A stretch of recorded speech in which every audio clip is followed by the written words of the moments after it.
Сайн байцгаана уу та бүхэндээ өнөөдрийн мэндийг хүргэе. За CMS систем дээр шалгалтын материал хэрхэн боловсруулж оруулах вэ гэдэг заавар зөвлөгөөг та бүхэндээ энэ видео бичлэгээр хүргэж байна. За систем хэрэглэгч маань ERP цэг нүүдлээ MS цэг маань гэсэн домаа хийгээд систем рүүгээ нэвтэрч орно. Орсны дараагаар за материал оруулсруулж байгаа мэргэжлийн багш нар маань энэ төвчлөрийг сонгож орно. За EBS SOBI багш гэдэг. За энэ дээрээ дарж орсны дараагаар мэйл хаягаа бичнэ. За энэ дээр ингээд би мэйл хаягаа биччихье. За ингээд мэйл хаягаа бичсэн дараагаар нууц үгээ хийж орно гэсэн үг. За энэ систем рүү нэвтэрч ордог мэйл хаяг нууц үгийг болохоор манайхаас систем дээр үүсгэж өгдөг. За ямар нэгэн байдлаар өөртөө одоохондоо бүртгүүлж оруулах шаардлагагүй шүү. За бүртгүүлээд орох хэрвээ шаардлагатай бол хэрэглэгчийн эрх тохиргоог нь болохоор муу адилхан манайхаас тохируулж өгдөг учраас та маань одоо бүртгүүлтэй хэрэглэгч нар манай шууд орчин. Бүртгүүлгүй хэрэглэгч нар байх юм бол манайх руу холбогдож заавар зөвлөгөө аваарай. За ингээд өөрийнхөө эрхээр нэвтэрч орсны дараагаар эхний баганд байрлаж байгаа CMS гэсэн төвчлөрийг сонгож орно. За энэ дотор болохоор үнэлгээний даалгаврын сан гэсэн юм хавцтай зураг харагдаж байгаа. За ийш оронгууд та ямар төрлийн даалгавар боловсруулж оруулж байгаа вэ гэдэг сонголтоо эндээс хийж өгнө гэсэн. За би мэргэжлийн шалгалт, багшийн мэргэжлийн шалгалтаа оруулах гэж байна уу? Элс зэргийн шалгалтын материал оруулах гэж байна уу? Тэ өмнөхний хөлбөр оруулах гэж байна уу? За тэнгуүтээ сэдвийн шалгалтын материалууд боловсруулж оруулах гэж байна уу? Гэх мэтлэнгээр эндээсээ хүссэн материалаа сонгож орно гэсэн. За ингээд дэвших болон төгсгөө ангийн шалгалтын материалыг бол анги дэвших шалгалтын материалын дотор оруулж өгснөөр ингээд материал маань хүснэ гэсэн. За ингээд улсын шалгалтын дээр төгсгөө анги байна тийм ээ. За ингээд дэвших ангийн шалгалтын материал руугаа дарж орсны дараагаар шинэ тест үүсгэх гэсэн юм сонголт та дээр харагдана. За тэр шинэ тест үүсгэх гэдэг сонголтын дээрээ дарж орсноор материалуудаа оруулах бүрэн боломжтой болно гэсэн. За би энэ дээр тест хийж байгаа учраас оруулчихъя. За ингээд шинэ тест үүсгэх гэж сонгоод орсон. За орсны дараагаар та дараах байдлаар ийм хэлбэрийн сонголтууд харагдана. За энэ ихний сонголтууд бол шууд автоматар сонгогдсон байх бөгөөд дараагийн сонголтоос нь буюу ямар төрлийн их судлагдах унаар за баг сур бүрэн дунд ямар анги дээр за тэгээд хөтөлбөрийн төрөл дээр нь тийм ээ ердөө юм уу дүүцэнд гүнзгийгийн юм уу олимпиад юм уу гэдгээ сонгоод оруулаад өгчин. За ингээд материалынхаа нэрийг таад маань ямар материал оруулж байгаас шалтгаалаад илүү их тодорхой хайлтан дээр хайх боломжтой хэлбэрээр нь оруулж өгөөрэй. За бид нэр болохоор би сэдвийн шалгалт оруулж байгаа учраас би за ингээ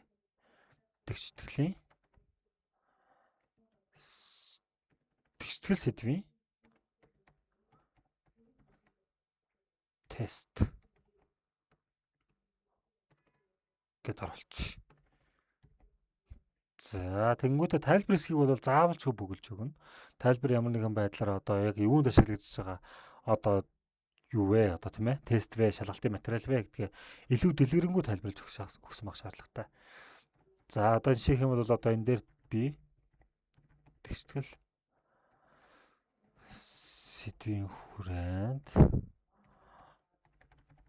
дунд ангиас авах шалгалтын материал. За энэ дээр би бүр 7 дугаар анги гэдээ бүр тодорхой болгоод өгчий. За 8 дугаар анги ч юм уу тийм ээ. Ингээд тодорхой болгоод өгчий. За тэнгуүтээ энэ доотлолт нь хугацаа оруулж өгнө. За хугацаа болохоор тухайн шалгалтын материалаа хэдэн минутанд одоо авах вэ гэдэг хугацаагаа энд оруулж өгнө гэсэн үг. Энэ хугацааг яг тохируулж өгснөөрөө хүүхэд маань одоо шалгалт руу нэвтрээд орсны дараагаар баруун дэд буланд нь энэ хугацаанаас хасагдаж гүөх учраас яг нарийн сайн тохируулж оруулж өгөөрэй. За үүний дараагаар энэ үнэтэй тест хэсэг гэдэг энэ сонголтыг одоохондоо таад маань ашиглаад хэрэггүй шүү. За түүний дараагаар хамар хүрээ буюу тухайн шалгалтын материалаа сургуулийнхаа одоо хэмжээнд ашиглаж бүрдүүлж оруулаад ашиглах гэж байна уу? Аль эсвэл тийм ээ бүр сум дүүргийнхаа хүрээнд юм уу? Аль эсвэл бүр аймаг нийслэл юм уу? Аль эсвэл бүр системийн хэмжээнд оруулах уу гэдгээ та энэ дээрээ нарийн сайн тохируулж өгнө гэсэн. За хэрвээ би аймаг нийслэлийн хэмжээнд тохируулж оруулж өгнө гэж сонгох юм бол энэ дээрээ аймаг нийслэлээ сонгож өгнө гэсэн. За шинээр би энэ дээр ингээд аймагаа сонгож өгнө гэсэн. За үүний дараагаар тохиргоо нэмэх гэсэн төслөөр дарснаар таны сонгосон сонголтын дагуу ингээд материал маань юм ээ нээлттэй юм уу хаалттай юм уу гэдгээр ялгараг харагдана гэсэн. За хэрвээ та зүгээр ингээд бүх хүмүүст ашиглагдахаар зүгээр нээлттэй зүгээр даалгавар боловсруулж оруулж үзэж байгаа бол энэ хаалттай төлбөрийг нээлттэйгээд оруулахад бас болно гэсэн үг. Хэрвээ үгүй зүгээр энэ материалыг хаалттай хэмжээнд авч агаад дараа нь ингээд тодорхой хугацаанд тийм ээ эхлэх цаг хугацаа минуттай ингээд нарийн нээгээд буцаагаад хаяа гэх юм бол хаалттайгаар оруулах нь хамгийн зөв. Нэг үрбэл хаалттайгаар оруулсан тохиолдолд таны шалгалтын материал задарч цааш салдагдахаас сэргийлнэ гэсэн үг. За ингээ би хаалттай шалгалтын материал Баян-Улгийн аймаг дээр оруулж үзье. Зүгээр ер нь бол жишээ аваад ямар ч хамаагүй дурын нэг аймаг сонгож байгаа шүү.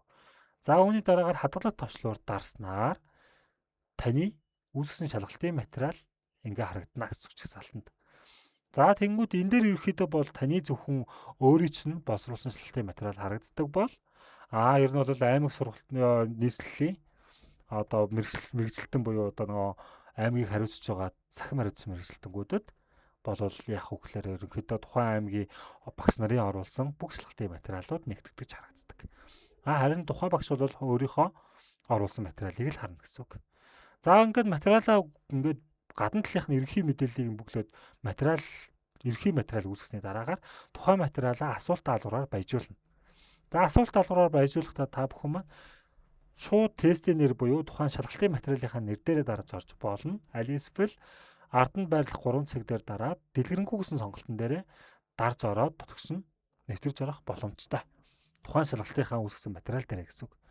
За ингэнгүүт одоо ингээд та тухайн шалгалтын материал руу нэвтрээд орсны дараагаар ямар материал руугаа орсон байгаа вэ гэдэг мэдээлэл энэ дээр харагдана. Тухайн мэдээлэл дээр таны тохируулсан байгаа төлөвүүд нь энэ дээр харагдана гэсэн үг. За энэ хаалттайгаар оруулчихсан буюу аймгийн хэмжээнд сонгочихсон тохиолдолд энэ төлөвийг битгий нэг анзаараарай. Энэ дээр бол ер нь хаалттайгаар орж ирж харагдаж байгаа шүү. За үүний дараагаар та бүхэн маань асуулт нэмэх гэсэн товчлуурыг дарснаар тухайн шалгалтын материал дээр асуултуудаа өөрөө бүртгэж оруулдаг гэсэн юм байна гэсэн үг. За асуулт нэмэх сонгож орсны дараагаар танд дараах байлаар ингэж харагдана. Та энэ дээдлийн сонголтууд дээрээс бүр нарийн сонгож өгнө гэсэн үг. За та ашиг юм бол таны одоо оруулж байгаа шалгалтын материал чинь тийм ээ. Зүгээр ерөөхдөө нөгөө нэг дэвших шалгалтын юм уу эсвэл нөгөө гүйцэтгэлийн үнэлгээнийх юм уу эсвэл тэрхий шалгалтынх юм уу гэдэг байдлаар нь та бүр нарийн тохируулаад өгнө гэсэн. За би суурийн зүгээр энгийн одоо нөгөө сэдвийн шалгалт оруулж байгаа учраас би мэдлэгийн сэдвийн сангаас нь ингээ хөтөлбөр сонгоод оруулчих. За тэгвэл би 8 дугаар ангийн материал сонгож оруулна гэдээ тохиолдсон байгаа учраас 8 дугаар ангийн энэ дээрээ сонгоод өгчин. За тэгвэл энэ дээр тухайн 8 дугаар анги дээр бүртгэлтэй байгаа нэгж болон ээж хичээл сэдвийн сангууд нь энэ дээр танд харагдаж гарч ирнэ гэсэн үг. За эндээс ингээл харж байгаа л та бүхэн маань өөрт яг хэрэгтэй гэсэн тэр нөгөө сэдвийн сангаа сонгоод ингээд оролдоод ажиллана гэсэн. За үүний дараагаар ингээд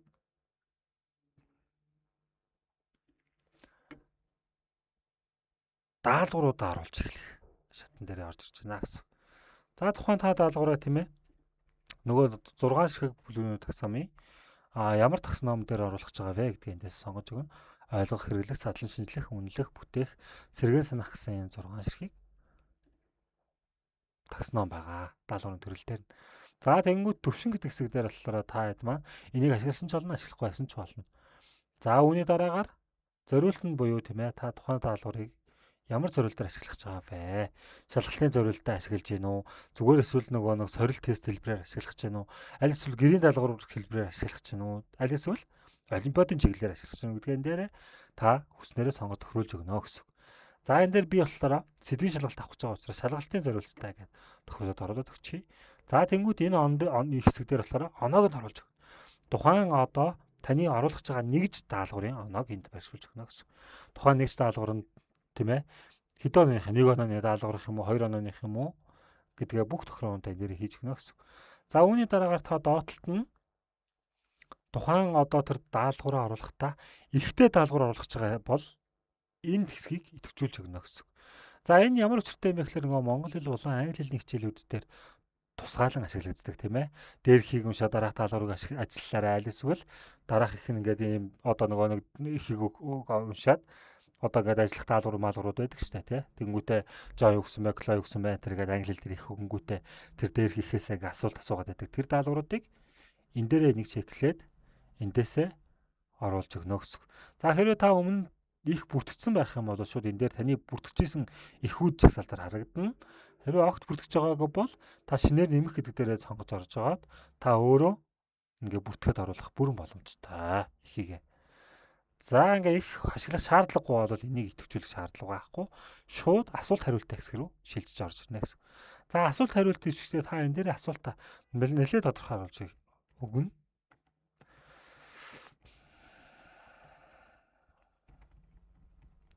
За би энэ дээр ингээ оруулчихъя. За тэнгуүтээ та тухайн энэ одоо оруулж байгаа энэ асуулт даалгавраа ямар одоо юугаар оруулах гэж байгаа вэ гэдгийг энэ цохируулж өгнө. Нэг сонголтоо буюу тест хэлбэрээр оруулах гэж байна уу? Эсвэл бүр олон сонголтоо даалгавар оруулах гэж байгаа юу? Тоо нөхдөг даалгавар оруулах гэж байгаа юу? Эсвэл бүр нөгөө задгаа даалгавар буюу нөгөө өөрөө бүртгэж оруулдаг даалгавар оруулах гэж байгаа юу? За эсвэл бүр нөгөө дараалал болон харгалзуулах даалгавар оруулах гэж байгаа юу гэдгээ энэ дээрээ нарийн сонгож оруулж өгнө гэсэн. За ингээд би энэ дээр зүгээр энгийн тест оруулж үзүүлье. За оруулангуудаа би энэ дээр нь асуултаа оруулчихсан учраас энэ дээр хариултаа бүртгээд оруулна гэсэн үг. За энэ дээр нэмэлт нэг юм хэлэхэд за асуулт болон хариулт тус хүр дээр нь томьёо орох хэсэг болон зураг оруулах хэсэг маань байршиж байгаа шүү. Тухайн асуултан дээр эсвэл хариулт тус хүр дээр нь зураг оруулсан ч болно бас муу адилхан та томьёо шивж оруулах шаардлага гарвал томьёогоо идэвхжүүлж байгаад бас бүртгээд оруулах бүрэн боломжтой шүү. За би энэ дээр нь томьёотой даалгавар ингээ оруулаад үзчихье. Томьёо оруулах гэдгийг идэвхжүүллээ.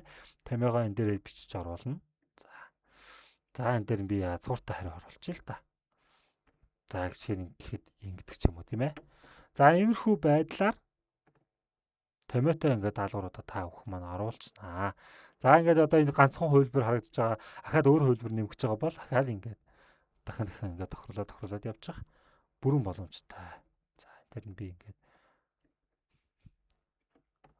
за энийг ингээд өөрөө хүснээрээ харж агаад засварлаад явчих бүрэн боломжтой. За би 3 хувилбартай даалгавар болгоод оруулчих. За 3 дахь хувилбарыг муу адилхан бас язгууртай даалгавар оруулаад үзчихье.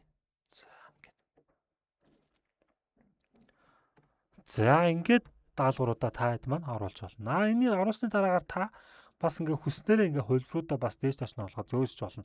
Ерөнхийдөө бол шалгалт авахдаа бас шалгалтын дээр хариултууд маань ерөнхийдөө бол бас шалгалтын програмууд маань холддог учраас бас тэн дээр нэг санаа зовлтгүй. Яг хөө цаардахтай гэж тохиолдол гарвал та хэд маань яг хөө зүгээр ингээ сольж бас болно гэсэн үг шүү.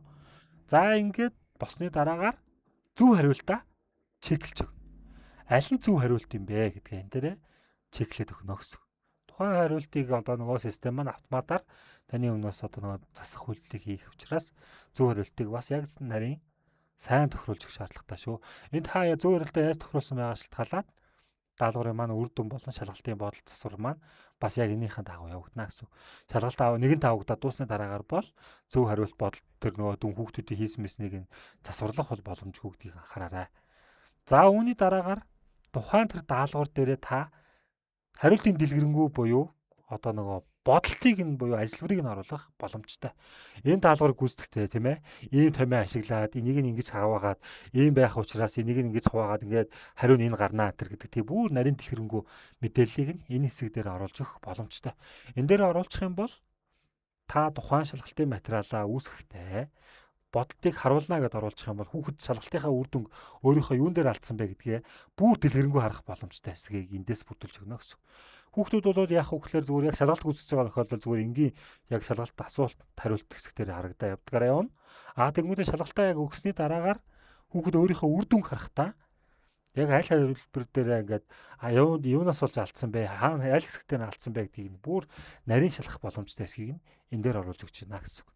За тусламжийн хэсэг бол муу адилхан. Энэ дээр бол та тусламж хэсэг дээр нь тухайн одоо шалгалтын материалд ашиглагдах тийм томьёо болон одоо нөгөө сэжүүр юу байдгийг тэрхүү мэдээллийн чанартай юм уу да зөвлөгөө заавар зөвлөгөөгөө ч юм уу тийм ээ энэ дээр оруулаад өгчих бас боломжтой. Тухайн хүүхэд шалгалт үзүүлж явах явцад харагдана гэсэн. За тэгэнгүүт энэ хэсэг болохоор тухайн шалгалтын материалыг тийм ээ зөвхөн өөртөө ашиглах уу? Аль эсвэл бүр ингээ бусдад ашиглагдуулж гэж ингээ нээлттэй байдлаар тавих уу гэдгийг энэ дээрээ тохируулж өгдөг. Яг өөрөөр одоо энэ тухайн та шалгалтын материалаа оруулахдаа тийм ээ одоо нөгөө даалгаврын санд хадгалаад бүх хүмүүс нэг нээлттэй байдлаар харагдах юм уу? Аль эсвэл зөвхөн ингээ өөрөө ашиглаад харагдаад татж авч ашиглаад явах юм уу гэдэг бүх юмудаа энэ дээрээ нарийн тохируулж өгнө гэсэн. За ингээд та хадгалах товчлуур дарснаар таны шалгалтын материал хадгалагдана гэсэн үг. Даалгавар маань шалгалтын материал дээр хадгалагдана гэсэн үг. За ингээд буцаад материал харах гэдэг дээрээ дараад харангууд ийм байдалтай харагдана. За ингээд та нэг даалгавар бүртгээд оруулчихсан ингээд таны бүртгэлээ дараалал харагдах бөгөөд та дараагийн даалгавруудыг ингээд өргөжлүүлээд ингээд тасралтгүй ингээд оруулаад хамгийн сүүлд нь нэгтсэн байдлаар материал харах гэдэг дээрээ дарж байгаа ингээд материалаа ингээд дэлгэрэнгүй ингээд хараад явчих болно. За би нэгдүгээр даалгаврын ийм даалгавар оруулсан юм байна. Энэ нэг сонголттой даалгавар байна. Ойлгох хэлбэрээр оруулсан юм байна. За дээрэс нь хувилбар нь энэ зөв байсан юм байна. Асуулт нь ингэж харагдчихээн. Зураг оруулах юм бол зураг нь мус адилхан харагдаад ингэж харагдаж байгаа юм. Энэ нэг онооны даалгавар байна гэх мэтлэгээр бүх мэдээллүүдийг нээлттэй байдлаар дэлгэрэнгүй харна гэсэн. За ингээд та даалгавруудыг оруулах тоол нь нийт даалгаврын тоо болон нийт хэдэн онооны даалгавар болж байгаа вэ гэдэг мэдээллүүд бас муу адилхан энэ дээр харагдаж байгаа. Та эдээсээ харж байгаа л за энэ ингээд нэг даалгавар дутуу нэг оноог ингээд жоохон өөрчилж гэдэг юм бол засах дээрээ дарж байгаа тухайн оноо моноогоо нэмжих ч юм уу тийм ээ. Хувилбарыг нь арай өөр засвар сайжруулдаг ч юм уу. Бүх үйлдэлүүд маань бас байна. Энэ даалгавар илүүдчлээ гэдэг юм бол бас эндээсээ устгасан ч бас болно гэсэн үг байна. За энэ бичлэнгээр ингээд та бүхэн маань тухайн даалгавраа нарийн сайн бүрдүүлж оруулах бүрэн боломжтой. За ингээд бэлэн манай семестр бүртгэлтэй байдаг даалгаврын сангаас хүртэл асуулт даалгавар сонгож оруулах бас боломж нэмж байждаг. За ингээд шалгалтын материалаа бүрэн үс болсны дараагаар шалгалтын материалаа хэвлэхээс гадна хариултын хуудсыг нь бас зөв хариултыг нь түлхүүрийг нь бас хэвлэж авах бас боломжтой гэсэн. Энэ бичлэгээр ингээд та бүхэн маань шалгалтынхаа материалуудыг бүрэн гүйцэд энэ дээрээ бүрдүүлж үүсгэх боломжтой. Бүрдүүлээд үүсгэсэн шалгалтын материалыг та нээлттэй болгосноор тухайн шалгалтын материалыг бусад програмууд дээр платформуд дээр татаж авч ашиглах бүрэн боломжтой болох юм аа. Хаалттай хэлбэрээр оруулсан тохиолдолд бол платформоор ямар нэгэн дурын багш ямар нэгэн сургалтын менежер дарж ороход тухайн таны оруулсан шалгалтын материал харагдахгүй. Та түүнийг за ингээд дэлгэрэнгүй хэлбэрээр орж агаад засаад оруулсан ч болно. Аль эсвэл ард нь харагдаж байгаа 3 цэг дээрээ дарангууд материалыг нэг хаах гэсэн сонголт байна. Энэ дээрээ дарж орж байгаа нээлттэй болгоод бүр нарийн хугацаагаа хүртэл тохируулаад оруулах бүрэн боломжтой. За энийг би маргааш хийн. За ингээд нэг цагаас ингээд шалгалт авъя гэдэг юм бол энэ дээрээ ингээд тохируулчихна гэсэн. За эндээс нь 1 цаг гэж энэ дээр 13 цаг өдрийн тийм ээ. За ингээд тохируулаад оруулчихна гэсэн. За тэгэнгүүтээ эндээсээ хамгийн гол нь тухайн шалгалтын материал хэдий хүртэл харагдах вэ гэдэг тохиолгоо бас дуус хогноон дээр нь бас нарийн сайн тохируулж өгөх шаардлагатай. За одоо ингээд би эхлэхдээ 1 цагаас эхэлнэг оруулсан бол тийм ээ. За энэ бол нэг 40 минутын шалгалттай аждаг. За тэгтээ нэг хойшоогоо хахад нэг 20 минут бас нэг запастай байж болно гэдэг үзэх юм бол энэ дээрээ та 14 цагаас болгоно гэдэг. Ингээд тохируулаад оруулчихад боломжтой гэсэн. 40 минутын шалгалтаа энэ завсартай буюу энэ 1 цагийн хугацаанд нээлттэй байх хугацаанд та өөрөө тохируулаад шалгалт авах бүрэн боломжтой. Хүүхдүүд нь татаж аваад хүүхдүүдтэй өгөхөд асуудал үүсэхгүй гэсэн үг байна. За энэ мэтлэнгээр ингээд та бүхэн маань шалгалтынхаа материалыг хэдий хэр хугацаанд ингээд нээлттэй болгож болох вэ гэдгээ ингээд тохируулаад оруулаад өгчнө гэсэн. Та энийг бүр ерөөсөө шалгалт эхлэхээс бүр жишээ нь бол нэг 20 минутын хугацаанд л татаж авнаа. Тэрнээс бусад тохиолдолд хаалттай байлгана гэх юм бол та энийгээ хүртэл бүр нарийн тохируулаад оруулах бүрэн боломжтой. За энэ дээр ингээд би 20 минутын хугацаанд л тохируулаад ингээд нээлттэй байлгана гэдэг. Тэгэнгүүтээ яг энэ маргаашийнхаа 21-ний өдрийнхаа ингээд 13 цагаас тийм ээ 13-20 хооронд л нээлттэй энэ хооронд л шалгалтын материал нээлттэй харагдах учраас татаж авнаа гэсэн үг ээ. Энэ бичлэнгээр ингээд шалгалтын материалаа нээлттэй болгоод хадгалах төслөөр дарснаар таны шалгалтын материал татаж авч ашиглах бүрэн боломжтой болно гэсэн. Тэрнээс наана бол та хаалттай хэлбэр дээр нь тухайн шалгалтын материалыг бэлэн болох хүртэл нь засварлах, нэмэх, хасах, устгах хүснээрээ өөрчлөх бүрэн боломжтой байна гэсэн үг. За хэрвээ та энийг ингээд яг болж гэнэ үгүй гэдгийг нь хармаар байх юм бол яг энэ хэсэг дээр ингээд зүгээр материал харддаг хэсэг дээрээсээ дэлгэрэнгүй харддаг хэсэг дээрээсээ гүйлгээ зүгээр хардгаараа хараа явчих болно. Яг танд харагдаж байгаа хэлбрээрээ тухайн шалгалтын материал датагдах учраас энд нь асуудалгүй харагдчихвал шалгалтын материал датагдахад муу адилхан асуудалгүй харагдана гэсэн үг байна. Энэ мэтлэнгээр та бүхэн маань шалгалтын материалаа боловсруулж гүйцэтгээрэй. Бүгдээрэнд нь ажлын амжилт хүсье. Анхаарал хандуулсанд баярлалаа.